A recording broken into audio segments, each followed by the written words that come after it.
ফরিদগঞ্জ উপজেলা বিএনপির মৌন মিছিল অনুষ্ঠিত। রুহুল আমিন খান স্বপনের তথ্য ও ভিডিও চিত্রে দেখুন বিস্তারিত। বিএনপির কেন্দ্রীয় কর্মসূচির অংশ হিসেবে চাঁদপুরের ফরিদগঞ্জে জুলাই গণ অভ্যুত্থানের শহীদদের স্মরণে ফরিদগঞ্জে মৌন মিছিল করেছে উপজেলা বিএনপি। শুক্রবার 18 জুলাই বিকেলে বাসস্ট্যান্ড এলাকা থেকে মৌন মিছিল বের হয়ে উপজেলা সদরের গুরুত্বপূর্ণ সড়ক প্রদক্ষিণ করে। পরে উপজেলা পরিষদ চত্বরে সংক্ষিপ্ত সমাবেশে মিলিত হয় নেতাকর্মীরা। সমাবেশে উপজেলা বিএনপির যুগ্ম আহ্বায়ক মজিবুর রহমান দুলালের পরিচালনায় প্রধান অতিথির বক্তব্য রাখেন ফরিদগঞ্জ উপজেলা বিএনপির আহ্বায়ক আলহাজ এম এ হান্নান। সমাবেশে অন্যান্যদের মধ্যে বক্তব্য রাখেন উপজেলা বিএনপির যুগ্ম আহ্বায়ক শরীফ মোহাম্মদ ইউনুস, সাবেক মেয়র মোহাম্মদ মনজিল হোসেন পাটোয়ারি, পৌর বিএনপির আহ্বায়ক আমানত গাজী।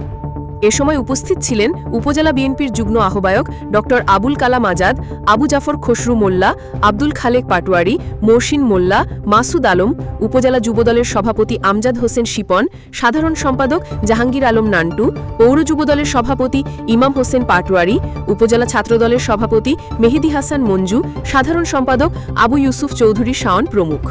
এ সময় প্রধান অতিথির বক্তব্যে আলহাজ এম এ হান্নান বলেন, বিগত ফ্যাসিস্ট আমলে আন্দোলনকারীদের রক্তদানকে যারা কলঙ্কিত করার চেষ্টা করছে, গণতান্ত্রিক শক্তিগুলোর মধ্যে ফাটল ধরাতে চাচ্ছে, বিভিন্ন অপ্রীতিকর ঘটনায় বিএনপি সহ অন্যান্য দলের নেতৃস্থানীয় নেতাদের নামে কুৎসা রটানোর চেষ্টা করছে, বিভিন্ন রকমের স্লোগানের মধ্যে দিয়ে বিভক্তি চেষ্টা করছে, তারা ফ্যাসিবাদের আগমনকে স্বাগত জানায়।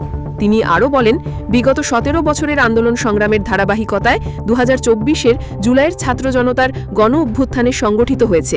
মাত্র 36 দিনে একটি ফ্যাসিবাদী সরকারকে সরিয়ে দেওয়া সম্ভব নয়।